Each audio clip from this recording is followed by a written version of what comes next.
Ibadan, Friday, July 29, 1966. The situation in Ibadan on July 28 was tense. Northern civil servants, chiefs, and traditional rulers who had come for the Conference of Traditional Rulers were eager to get out of the south, fearful that they would be targeted in the so-called Plan 15 Igbo plot. This video is a full account of July 1966 coup in Nigeria, detailing how General Yakubu was overthrown in a northern coup. Hi everyone, welcome to History Lane on Edu TV Nigeria. Remember to click on the like button and subscribe to this channel. Subscription is free. There were rumors that the conference hall was slated to be blown up. Nevertheless, there was a grand reception in the evening hosted by the military governor, Lieutenant Colonel Francis Adekunle Fajuyi, who believed the tensions that were simmering underneath. The hand of fate was beckoning. Both Ironsi and Fajuyi were distinguished veterans of the Congo peacekeeping operations from 1960 to 1964. Then, Brigadier JTU Aguirre was the overall force commander for the last 6 months of the operation. Fajuyi was well known as the first Nigerian officer to be honored with an international military citation. Nevertheless, following the call from Lieutenant Pam Wandiko in Abeokuta, Lieutenant Gaba Dada Paiko woke up other northern officers at the 4th Battalion, including Major T.Y. Danjuma, a staff officer at Army Headquarters, who was temporarily staying at Newtmark Barracks, having accompanied Major General JTU Aguirre from Lagos. Dada told Danjuma, "Sir, we will have to do the same thing. The most important target is the Supreme Commander. For as long as he is there, everything we are doing here is nothing. We should go there." Following a brief meeting with Lieutenant Ibrahim Bako and Lieutenant Abdullahi Sheneng, a quick phone call was made to Lieutenant Colonel Murtala Muhammad in Lagos, seeing as Muhammad had earlier contacted the boys to stand down from their group pre-planned coup. But Muhammad initially urged restraint, seeing as he was unsure whether his earlier confrontation with Anwuna meant that Igbo officers and soldiers in Lagos were already armed and may well have the advantage as Anwuna had threatened. However, concerned that exposed northern mutineers in Abeokuta would be isolated and thus likely arrested and charged if they delay action, Danjuma, Dada, Bako, Sheneng, and the duty officer James Onoja decided to overrule Muhammad and proceed with operations in Ibadan, fearing that exposed northern mountaineers in Abeokuta would be isolated if they delay action, because Danjuma did not go to Ibadan with combat dress. He borrowed one from Lieutenant James Onoja, who had recently come back from a course in the United States, and wore it right over his pajamas. Danjuma then armed himself with a hand grenade for suicide in the event of mission failure. Soldiers were then hurriedly selected from infantry companies at Mokola, commanded by Onoja and Sheneng, while Sheneng took one group to man checkpoints along the Lagos and Abeokuta roads to protect the southern approaches to the city. Major Danjuma was accompanied to the government house in the early hours of July 29, 1966 by 24 soldiers under Lieutenant James Onoja. Some say in two Land Rovers mustered by the major transport officer, Lieutenant Jerry Hussaini. The specific initial objective was to isolate the premises, disconnect the Supreme Commander from the chain of command, and arrest him as a tool for negotiations regarding the boys who killed Okonweze and others at Abeokuta. The government house was already guarded by elements of the National Guard Company led by Lieutenant Williams Wolby, who was in charge of 106mm recoilless rifle group, along with some soldiers on duty from the 4th Battalion whose reporting relationship was to the adjutant of the battalion as well as the duty officer. Upon arrival there, having established that the Supreme Commander was in, Major Danjuma was confronted by two command problems. Both arose from the fact that he neither belonged to the 4th Battalion nor was he part of the National Guard, although he was senior to other boys on the ground. The first course of action was to ensure the cooperation of those elements of the 4th Battalion who were on duty there. The second was to secure the cooperation of the National Guard commander on the ground. In order to address the first problem, he asked the adjutant, Paiko, to issue a legitimate order that all his soldiers on duty be disarmed by the duty officer, Onoja, who was there to conduct a legitimate inspection. After being disarmed by the duty sergeant, they were illegitimately screened, and those who could be trusted, that is, northerners, illegitimately rearmed. Then they were supplemented by the pre-selected group Danjuma brought along from the barracks with Onoja. To deal with the second problem, he confronted Lieutenant William Wolby directly and secured his cooperation. This wasn't too difficult, although they were in different cells. Wolby himself had been attending separate meetings in Lagos with Joe Gaba and others and was well aware of the outlines of a coup plot, although he did not expect one that night. Once the building was surrounded and the 106mm gun positioned in support, Danjuma came under pressure from the boys on the ground to proceed with the operation. There were fears, based on meat acquired in the Congo, that General Ironsi was assisted by Juju and that he could disappear at any time using his crocodile.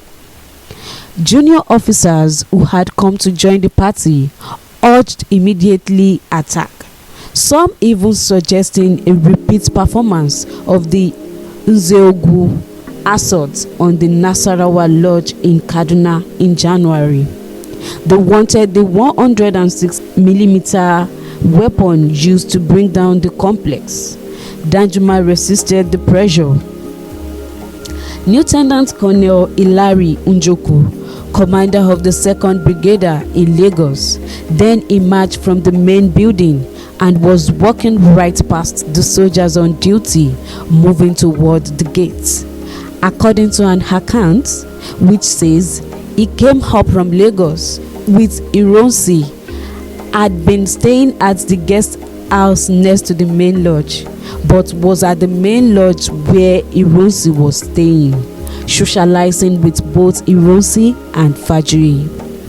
Another account says He came up from Lagos that evening when rumors of a coup gained strong currency among senior Igbo officers in Lagos to brief the commander-in-chief. When he attempted to leave the premises, ostensibly to mobilize loyal units, he was shot at by soldiers who had been ordered not to let anyone out, and he responded in kind. Some say he shot first. Luckily, he escaped with serious injuries. Some say with no less than 8 pieces of shrapnel in his thigh. Njoku initially made his way to the University College Hospital, but had to escape again when a mop-up team came searching for him. At this point, Lieutenant Onoja asked for permission to leave, saying he was going to get more ammunition from the barracks. However, he panicked and ran away in one of the Land Rovers, fearing that Njoku's escape meant the coup would fail. He was later arrested at Jeba.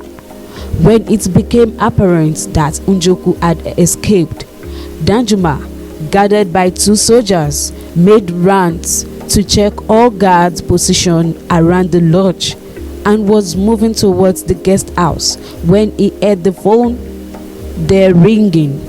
He asked one of the guards to break the window so he could reach in to answer the phone.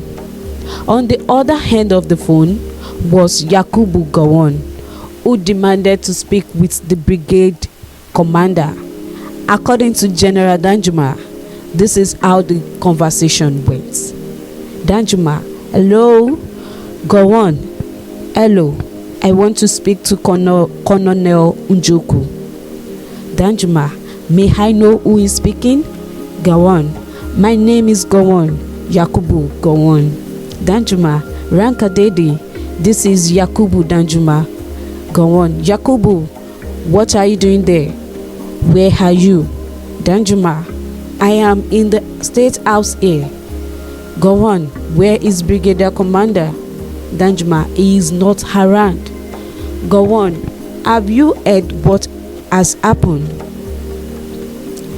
Danjuma: yes, I heard, and that is why I am here. We are about to arrest the Supreme Commander.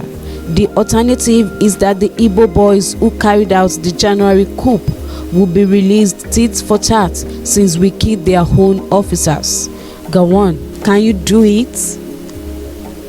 Danjuma: yes, we have got the place surrounded. Gowon: but for goodness sake, we have had enough bloodshed. There must be no bloodshed. Danjuma: no, we are only going to arrest him. At this point, Danjuma replaced the phone as yet another command crisis with the soldiers on the ground was brewing. It is not clear from available information what Gowon did with the explosive information he had just gained from Danjuma, or how he and Ogundipe plan to deal with it. Danjuma does not say that Gowon or any other senior officer explicitly ordered him to desist from his activity. To what extent, then, did knowledgeable that Ironsi was already surrounded by elements of the 4th Battalion affect efforts to send a copter or the force structure of any potential rescue mission? Leave a comment below. It appears that, at least in dealing with Ibadan, a decision was made by omission or commission to adopt a negotiation approach rather than fighting attitude to the mutiny. In any case, when Onoja ran away, T.Y. Danjuma was isolated, with no duty officer on ground and no other officer from the 4th Battalion on the premises. The non-commissioned officers began to wonder if they should take strange orders from the major they had never met, wearing a mid-sized African satin combat uniform on top of pajamas and who wasn't even from their units. They began to wonder if Danjuma might even be an Igbo officer based on his physique and bearings, as well as his reluctance to destroy the building. Fortunately for Danjuma, Lieutenant Abdullahi Sheneng returned briefly from his checkpoint on Abeokuta Road to check on things and persuaded the non-commissioned officers to obey him by assuring them that he was the northerner. Other officers also arrived back on premises as daybreak approached, including Paiko himself. Naval soldiers then appealed directly to Gabadada Paiko to blow up the house, but he refused to do so unless Danjuma gave the order. Danjuma chose to maintain the siege, waiting patiently for the occupants to emerge from the building. The opportunity would come at 8 a.m. when the governor and head of state were scheduled to go for official engagements in town. The one curious oversight, though, was that no effort was made to cut off the phone lines at the lodge. At 6:30 a.m., General Ironsi's Army ADC, Lieutenant Sonny Bello, emerged from the building to find out what was going on. After a brief confrontation with Danjuma and a group of hostile non-commissioned officers, he was arrested, told to remove his shoes and sit down on the ground. As members of the head of state convoy and delegation began arriving from guest chalets, they too were detained and asked to sit on the ground. They include many others like Colonel Olu Thomas, an army physician, and Chief C.O. Lawson, secretary to the government, arrested at about 7:30 a.m. At this point, Lieutenant Colonel Fajri personally emerged from the building. Some accounts claim that his ADC had absconded during the night and switched sides. After a brief confrontation with Danjuma, he described his conversation with Fajri as follows: "Danjuma, come, what do you want?" "I want the Supreme Commander. Promise me that no harm will come to him." Words to the effect that no harm would come to Ironsi and that he was only being arrested. "I will go and call him." Chorus of northern non-commissioned officers: "No, sir, don't allow him to go." Danjuma, talking to Fajri, who had briefly turned around: "Sir, you see what I have? This is grenade. If there is force move, two of us will go." At this point, Fajri led the way into the building with the grenade bearing Danjuma and 5 armed soldiers, including Lieutenant Walby, right behind him, essentially using him as a cover as they climbed the staircase and went upstairs to meet General Ironsi. Ironsi: "Young man." "Sir, you are under arrest." "What is the matter?" "The matter is you, sir. You told us in January, when we supported you to quell the mutiny, that all the dissident elements that took part in the mutiny will be court-martialed. It is July now. You have done nothing. You kept these boys in prison, and the rumors were now that they will be released because they are national heroes." Ironsi: "Look, what do you mean? It is not true." At this point, Ironsi and Danjuma began arguing, with Fajri getting in between them and reminding Danjuma again and again of his promise that no harm would come to Ironsi. Danjuma said, "Fajri, Get out of my way. You, just calm down. Danjuma to Ironsi, you organized the killing of our brother officers in January, and you have done nothing to bring the so-called dissident elements to justice because you were part and parcel of the whole thing. Ironsi, who told you that? You know it is not true. Danjuma, you are lying. You have been fooling us. I ran around risking my neck trying to calm the ranks, and in February you told us that they would be tried. This is July and nothing has been done. You will answer for your actions. At this point, Danjuma and Lieutenant Andrew Nwanko, Ironsi's Air Force ADC, had a fierce verbal exchange, with one holding a grenade with the pin pulled and the other holding a pistol, but with the fingers of 5 other soldiers on the triggers of automatic weapons. Nwanko was outgunned. When the group got downstairs, Danjuma instructed the 4th Battalion Adjutant, Lieutenant Gabadada Paiko, to arrange for Fajuyi and Ironsi to be taken to the guest house on the cattle ranch at Mokwa, pending date of full inquiry. Lieutenant Paiko, however, informed Danjuma that he was not a party to the commitment he made to Fajuyi or Gowon about their safety, and a fierce emotional argument erupted between Danjuma and the others. At this point, a northern soldier tapped Danjuma on the shoulder with a loaded rifle, and speaking in Hausa,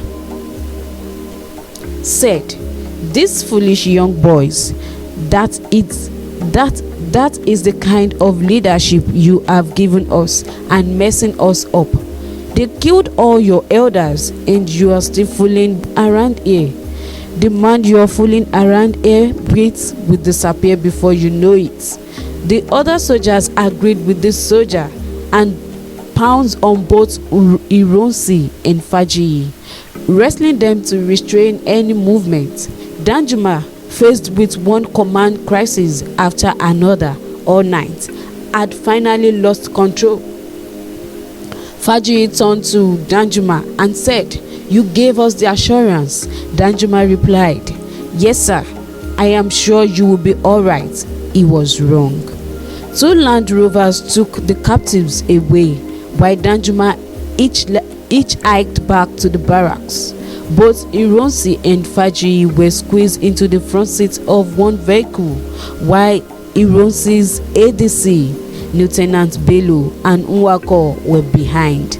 2 officers, Lieutenant Wabi and Dada, accompanying the group, with one joining the driver of the led vehicle. The command vehicle led another vehicle full of armed troops. Among those soldiers said to have been present include the 4th Battalion Unit RSM Hussaini Fagi, Sergeant Tijani from Maiduguri, Warrant Officer Bako, and other soldiers including Dabang, Wali, and Rabu. Some of those involved were later to come to prominence during the unsuccessful Dimka coup of 1976. They drove to my aid on Iwo Road, where the group dismounted and went into the bush, crossing a small stream. Ironsi and Fajuyi were subjected to beatings and interrogation. General Ironsi acted a soldier as he was questioned, refused to be intimidated, and remained silent, refusing to confess any role in the January 15 coup. Indeed, according to Eligo, it was reliably learnt from an officer and a soldier on the spot that it was Ironsi muteness amidst a barrage of questions that led to his being shot by an angry northern soldier. Other sources suggested that the angry northern soldiers may have been Sergeant Tijani. Details are murky. Fajri was also shot, although the Western Region publication Fajri the Great, published by the Ministry of Information in 1967 after his official burial, said he had offered to die rather than abandon his guests. Those involved in the arrest and assassination insist that he was an even more critical target than Irunsi. The counter-coup of 1966, or the so-called July Remarch, was the second of many military coups in Nigeria, and it was believed to have been masterminded by Lieutenant Colonel Murtala Muhammad. Don't forget to like, comment on this video, share this video with your friends, and subscribe to this channel. This is EduTV Nigeria.